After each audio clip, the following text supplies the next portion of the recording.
देखो हम लोगों ने बॉयल्स लॉ की बात कर ली थी, चार्ल्स लॉ की बात कर ली थी, कैलुसेट लॉ की बात कर ली थी। अब हम फर्दर बात करते हैं एवोगैड्रो लॉ। हेडिंग पड़ेगी एवोगैड्रोस लॉ।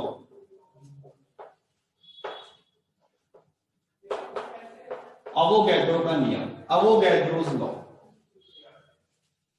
ठीक है, Avogadro's law.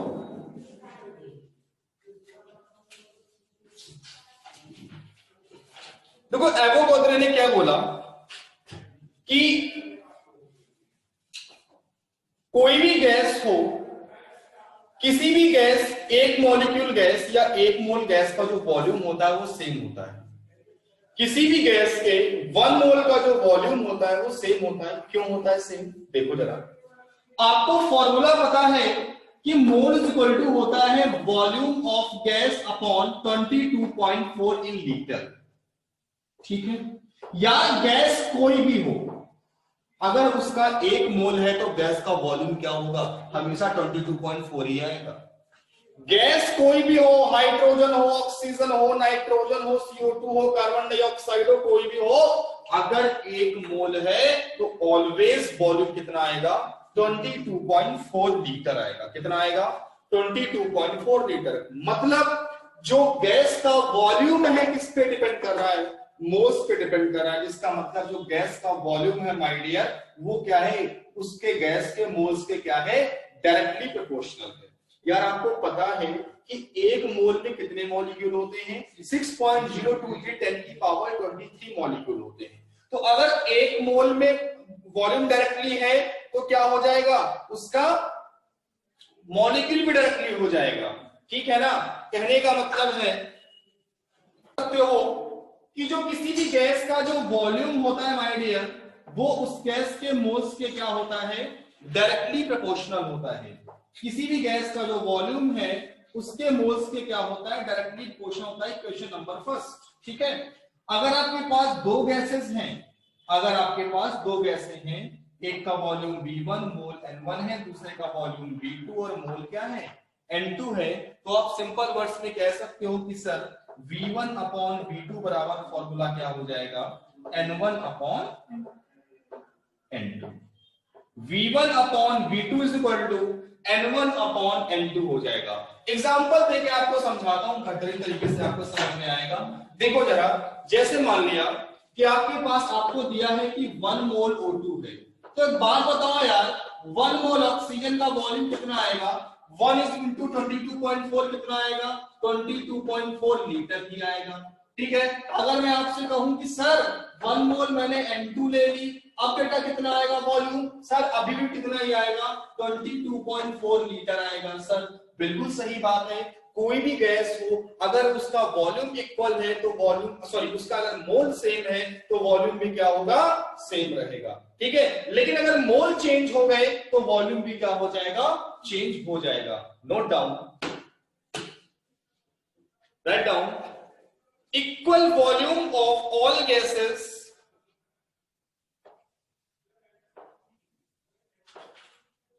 equal volume of all gases, equal volume of all gases under same temperature and pressure, under same temperature and pressure, under same temperature and pressure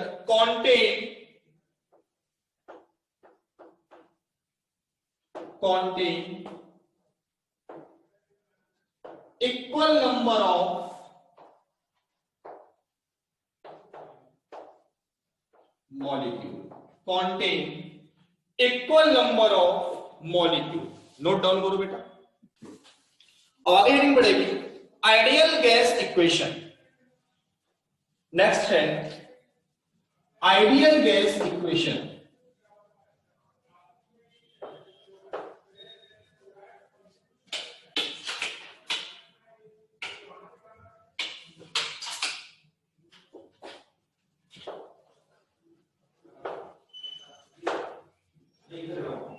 ideal gas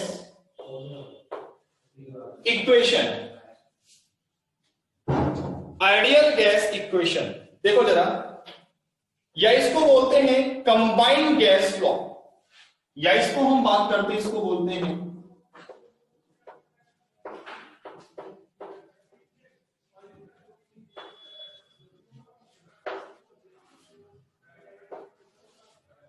combined gas law.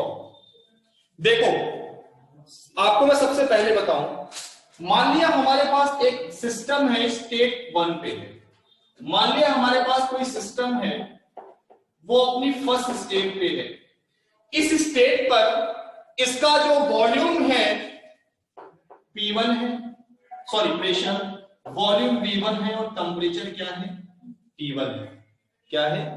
Pressure P1 है, volume V1 है और temperature क्या है T1 है। हम एक काम करें, क्यों ना हम इस पर बॉयल्स लॉ लगा दें। अगर आप इस पर बॉयल्स लॉ अप्लाई कर देते हो तो फिर क्या होगा माय डियर? टेम्परेचर तो सेम रहेगा, लेकिन प्रेशर P1 से P2 और वॉल्यूम V1 से V' हो जाएगा। तो आप इसकी इक्वेशन क्या लिखोगे कि सर ये तो sir P1 V1 is equal to P2 V' हो गया, तो V' इज इक्वल टू क्या हो जाएगा? P1 V1 upon P2, equation number first. ठीक है, अब क्या करो, इस पे क्या अप्लाई कर दो, अब इस वाले पे अप्लाई कर दो चार्ल्स लॉ। अगर आप यहां पर चार्ल्स लॉ अप्लाई करोगे तो क्या होगा माय डियर? चार्ल्स लॉ में प्रेशर क्या होता है? सेम होता है, तो P2 तो सेम रहेगा, वॉल्यूम V' से V2 हो गया, टेम्परेचर T1 से T2 हो गया। आपने क्या अप्लाई कर दिया माय डियर? आपने अप्लाई किया चार्ल्स लॉ। आपने क्या अप्लाई किया? चार्ल्स लॉ अप्लाई किया। जब आपने चार्ल्स लॉ अप्लाई किया तो क्या बोलोगे कि V' अपॉन T1 बराबर क्या हो गया? V2 अपॉन सर T2 हो गया। तो सर यहां से V' इक्वल टू क्या आ गया? V2 T1 अपॉन T2 आ गया, equation number 2। Equation first second की ये साइड सेम, तो ये भी साइड क्या हो जाएगी? सेम हो जाएगी। क्या आएगा? P1 V1 upon P2 is equal to V2 T1 upon T2।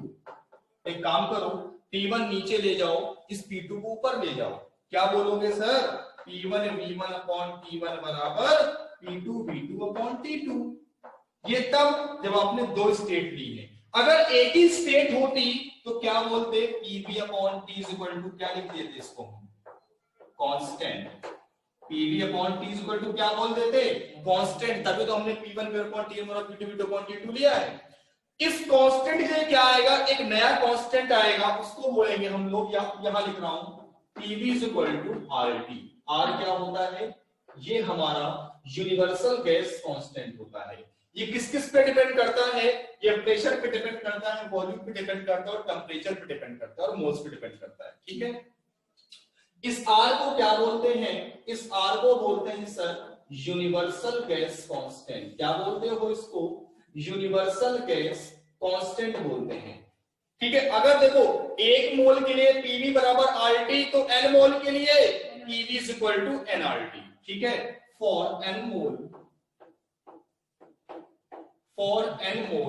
आप क्या बोल सकते हो कि sir PV is equal to NRT। क्या बोलोगे? PV is equal to NRT। ये हमारी होती है आइडियल गैस इक्वेशन। क्या होती है ये हमारी आइडियल गैस इक्वेशन होती है, PV is equal to NRT। ठीक है, यहां पर जो P होता है बेटा, मैं आपको लिख दे रहा हूं, यहां पर सब डेटा क्या होता है। यहां पर जो P होता है माय डियर, इसे बोलते हैं प्रेशर ऑफ गैस, इसे बोलते हैं प्रेशर ऑफ गैस। V जो होता है क्या होता है? Volume of container. यहां पर गैस, आइडियल गैस का वॉल्यूम नहीं, कंटेनर का वॉल्यूम होता है जिसपे गैस फिल होती है। ठीक है, वॉल्यूम ऑफ कंटेनर। T क्या होता है? T होता है टेम्परेचर इन केल्विन। T क्या होता है? Temperature in kelvin. ठीक है, N क्या होते हैं? Moles of gas. N क्या होता है? Moles of gas. और जो R है इसे बोलते हैं यूनिवर्सल गैस कांस्टेंट। ये होता है यूनिवर्सल गैस कांस्टेंट। ठीक है। आर की वैल्यू अलग अलग होती है, डिपेंड करती है प्रेशर, वॉल्यूम और टेम्परेचर की यूनिट पे। अभी मैं आपको आर की वैल्यूज बताऊंगा, क्योंकि बहुत ज्यादा होता है, आर की वैल्यू चेंज होती रहती है, लेकिन हम कहां पे क्या रखेंगे आप उसको मैं आपको क्लियर बताऊंगा, आपको कंफ्यूज होने नहीं दूंगा, आप इसको अच्छे से नोट करो। अगर मैं 1 मोल की बात करूं, n इक्वल टू 1 मोल, तो इसको हम पर मोल लिख सकते हैं। तो R इक्वल टू हो जाएगा PV अपॉन T, ठीक है। अगर प्रेशर हमारा एटीएम में है, सुनना, वॉल्यूम हमारा लीटर में है और टेम्परेचर हमारा केल्विन में है, तो जो R की वैल्यू होगी वो 0.0821 लीटर एटीएम पर मोल पर केल्विन। कैसे याद रखोगे? लाख मुक्का दे मारो, ठीक है। लीटर एटीएम तो लाख हो गया, पर मोल मुक्का और दे मारो मतलब केल्विन। आर की वैल्यू क्या होगी? 0.0821 लीटर एटीएम पर मोल पर केल्विन, ठीक है। ओके, हमेशा मैक्सिमम 95 to 99% क्या रखते हैं वैल्यू हम आर की? 0.0821 ही रखते हैं, ठीक है। दूसरी क्या होती है इसकी वैल्यू, देखो जरा। अगर R equal to PV upon T, अगर प्रेशर हमारा बार में है, वॉल्यूम हमारा डेसीमीटर क्यूब में है और टेम्परेचर हमारा केल्विन में है, और माय डियर याद रखना टेम्परेचर को सेल्सियस में नहीं रखना है, किसमें रखना है? ओनली एंड ओनली केल्विन में रखना है, ठीक है। तो इस केस में क्या होगा भाई, इसकी वैल्यू हो जाएगी 0.083 हो जाएगी, 0.083 बार डेसीमीटर क्यूब पर मोल पर केल्विन, बार डेसीमीटर क्यूब पर मोल और पर केल्विन, ये आपका यहां रहेगा। गैसीय स्टेट में तो ये दो वैल्यू होती हैं। अब जब थर्मोकेमिस्ट्री या थर्मोडायनामिक्स में आ जाएंगे तो आर की वैल्यू हम लोग 8.314 रखना शुरू कर देते हैं, ठीक है। और या कैलोरी होती है तो 2, मतलब in case of joule, in case of joule, thermo की बात कर रहा हूं, जूल के केस में अगर एनर्जी हमें जूल में दी होगी तो आर की वैल्यू होती है 8.314, ठीक है। और अगर कैलोरी में दी होती है, इन केस ऑफ कैलोरी, तो आर की वैल्यू हो जाती है 2, याद रखना। तो आप आर की वैल्यू नोट कर लो, जो मोस्ट प्रॉब्ली यूज करनी है बेटा वो आपकी ये वाली है, ठीक है। थर्मो में हम इनको यूज करेंगे, थर्मो में हम इन्हें यूज करेंगे, अच्छे से नोट कर लो। A sample of gas, a sample of gas, a sample of gas occupying, a sample of gas occupying 2.74 decimeter cube volume, 2.74 decimeter cube volume at 0.9 bar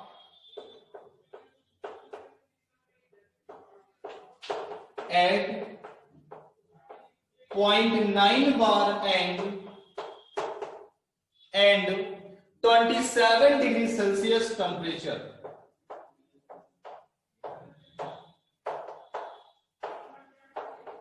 हाथ के हाथ केल्विन में चेंज कर लिया करो, and 27 degree Celsius temperature.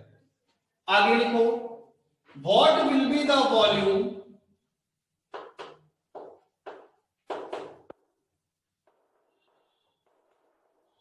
what will be the volume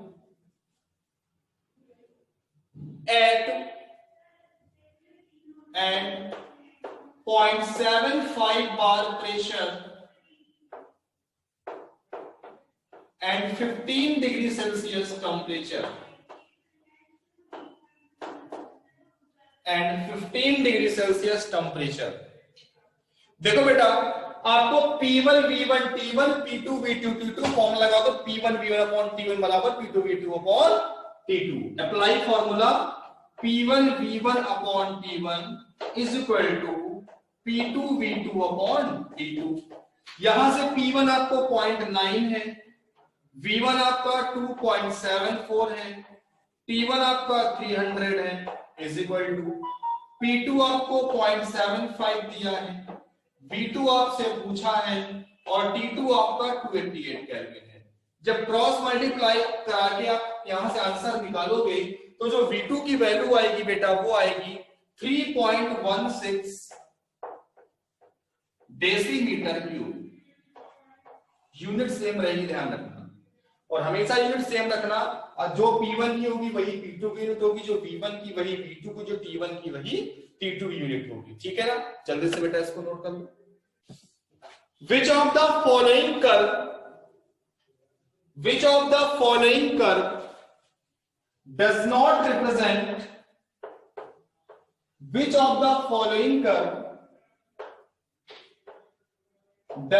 represent Boyle's law? कौन सा curve Boyle's law को रिप्रेजेंट नहीं करता है? मैं कर्व बना रहा हूं, आपको बताना।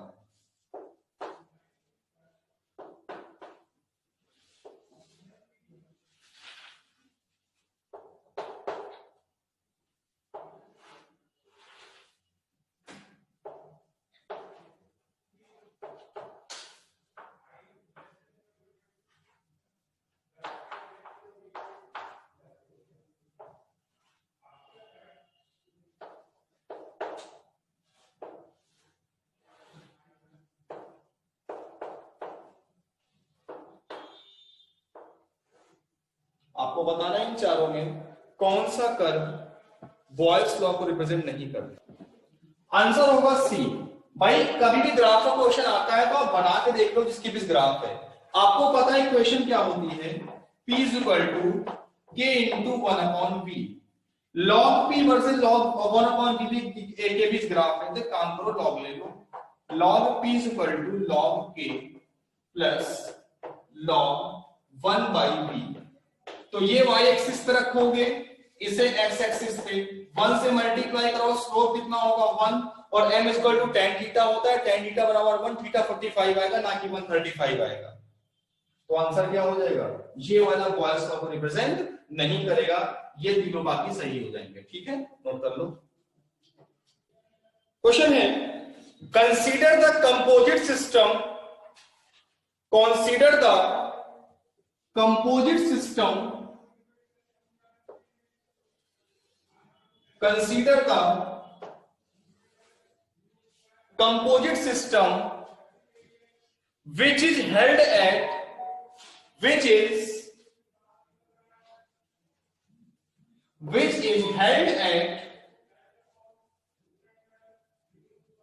300 केल्विन। मतलब एक सिस्टम है वो 300 केल्विन टेम्परेचर पे है। ठीक है,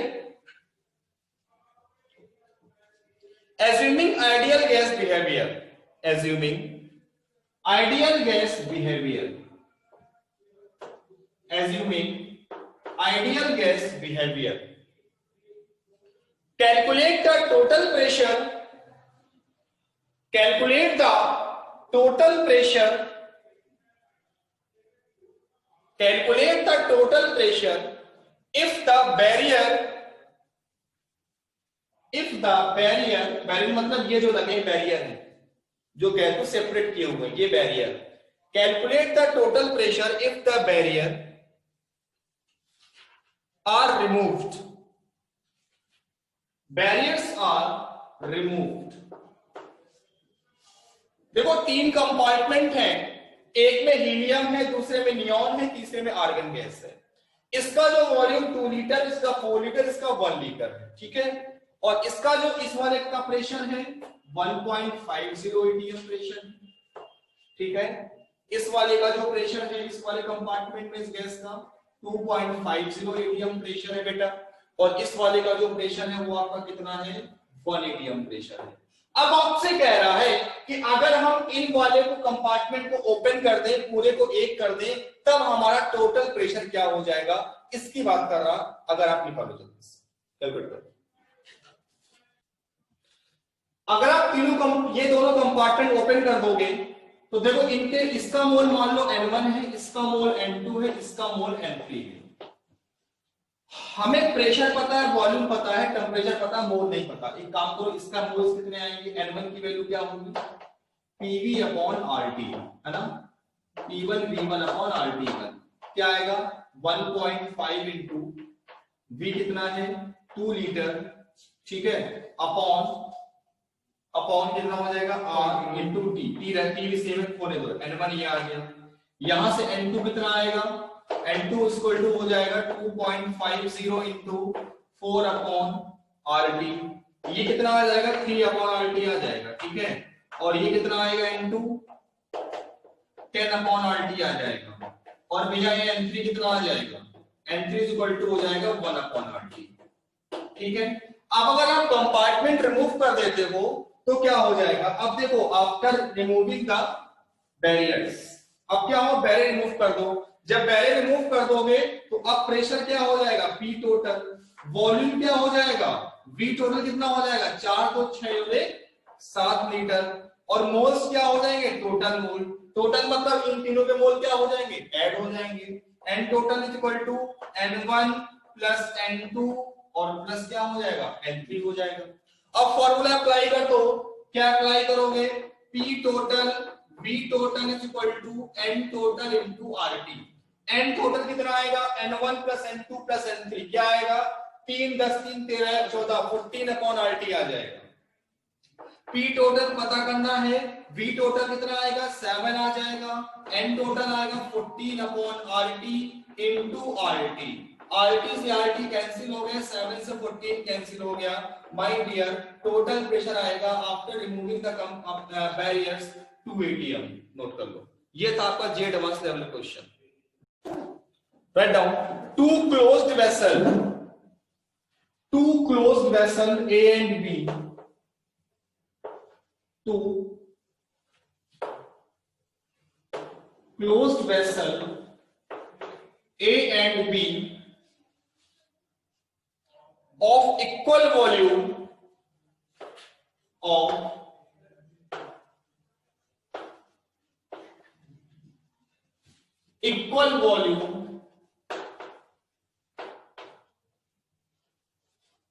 containing air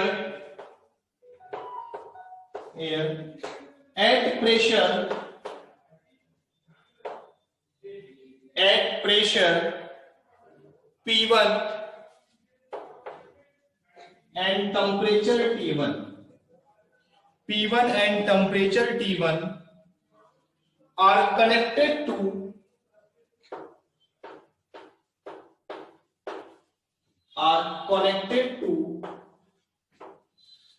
each other by a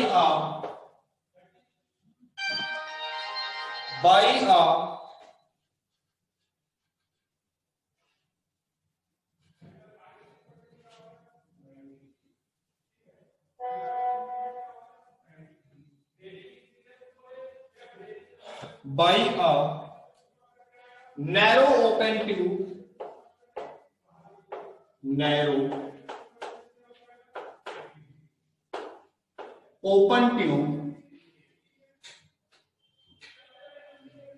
if the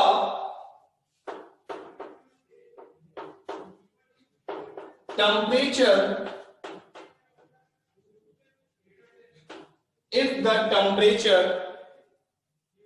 of one is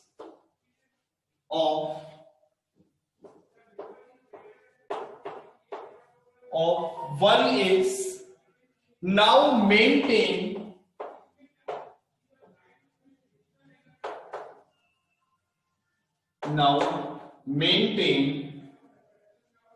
at T1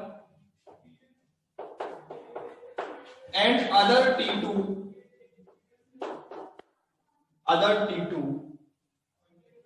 जहां पे आपको पता होना चाहिए T1 की वैल्यू T2 से ज्यादा होगी, ये दिया हुआ है, where T1 is greater than T2, then what will be the final pressure, what will be the final pressure, then what will be the final pressure. Question लिखा हुआ आपके पास, देखो। नेक्स्ट क्वेश्चन लिखते हैं, write down.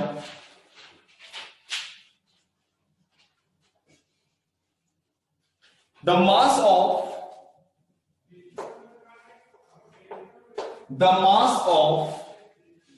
0.5 decimeter cube of the mass of 0.5 decimeter cube of hydrogen, 0.5 decimeter cube of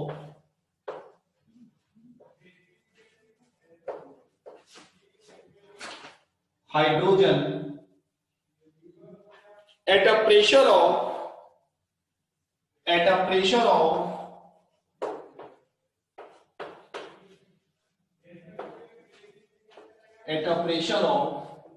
1 bar, at a pressure of 1 bar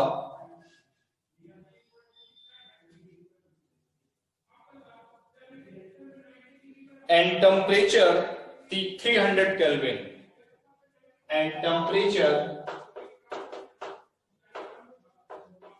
300 Kelvin was found to be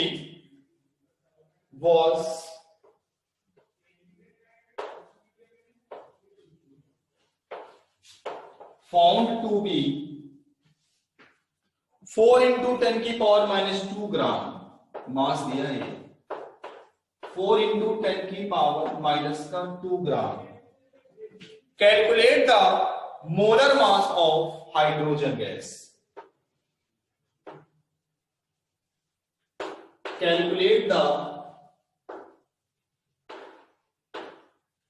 molar mass of hydrogen, calculate the molar mass of hydrogen. देख लो, simple है, formula लगा दो, PV is equal to NRT, है ना। आप पहले यहां से मोल निकाल लो, और मोल इज इक्वल टू होता है formula mass upon molar mass. Mole calculate कर लोगे, मास गिवन है, आप क्या निकाल लोगे यहां से, मोलर मास आपको पता चल जाएगा, ठीक है। देखो पी कितना दिया है 1, वॉल्यूम कितना दिया है 0.5, मोल निकालो। जब वॉल्यूम हमारा डेसीमीटर में हो, प्रेशर बार में हो, तो हम आर की वैल्यू क्या लेते हैं 0.083 लेते हैं। टेम्परेचर कितना दिया है 300, तो यहां से मोल कितना आएगा 0.5 अपॉन, तो यहां से 2 जीरो हटाओ, पॉइंट हटाओ, और ये आएगा 24.9। Mole is equal to mass दिया है 4 into 10 की पावर माइनस 2 अपॉन, क्या निकालना है यहां से आपको मोलर मास निकालना है। तो जब यहां से मोलर मास निकालोगे तो क्या आएगा, m इज इक्वल टू आएगा आफ्टर कैलकुलेशन 2 ग्राम पर मोल। आफ्टर कैलकुलेशन ये आएगा आपका 2 ग्राम पर मोल, ठीक है। आज में रखते हैं, थैंक यू।